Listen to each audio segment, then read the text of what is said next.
Well, the most important thing that I want people to remember is that accountability is not others simply calling you out on your sin, but others calling you up to the person you are in Christ. That's the most important thing. Accountability goes wrong in a couple different ways.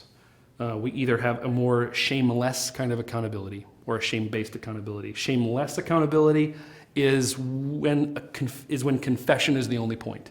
It's the only thing we're trying to do. We're just trying to get something off our chest, trying to unburden our conscience, but there's no expectation of change, right?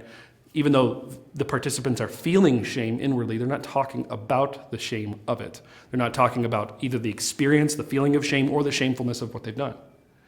They're keeping that at arm's length. They're just talking about the sin itself. The shame-based accountability, that's when you have more obedience-centered. You have more of the whole focus is just doing what we said we would do. It's just, did you keep the rules? And as you kept the rules, how did you measure up this week? That either leads to sort of just propping yourself up on a pedestal, if you will, propping yourself up on a pedestal, look at all the good things I did, or more than likely, it just means you're going to hide the really dirty stuff you've done. You're just not talking about it. You're not talking about the shame of it. You're not talking about the problem. And you're just sort of selecting what did I do well in and ignoring the things I didn't do well in. That's shame-based accountability. I'm not confessing what I need to confess. I'm not talking about what I need to talk about out of the fear of shame or the fear of potential shame in this experience.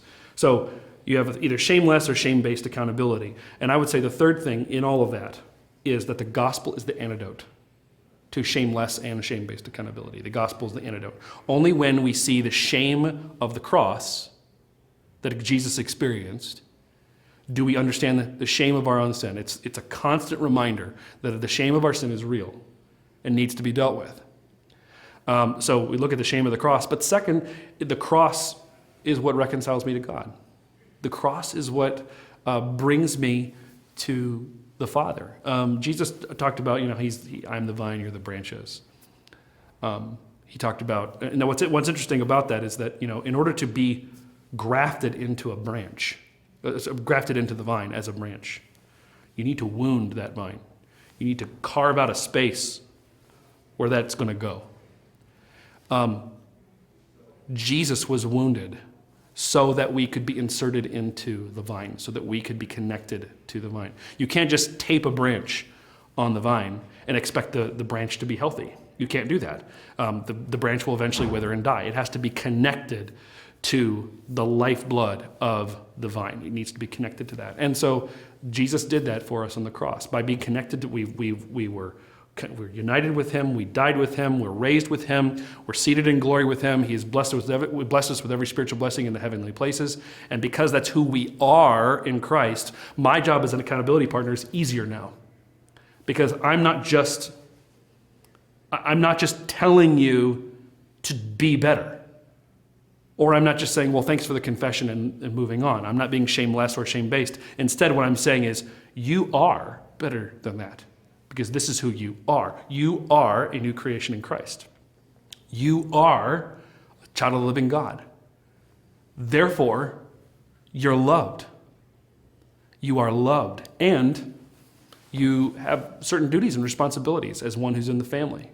So it gives you both. I think the message of costly grace gives you both. It gives you that sense of, here's the shamefulness of sin, but here's how Jesus takes care of the shame and takes it away.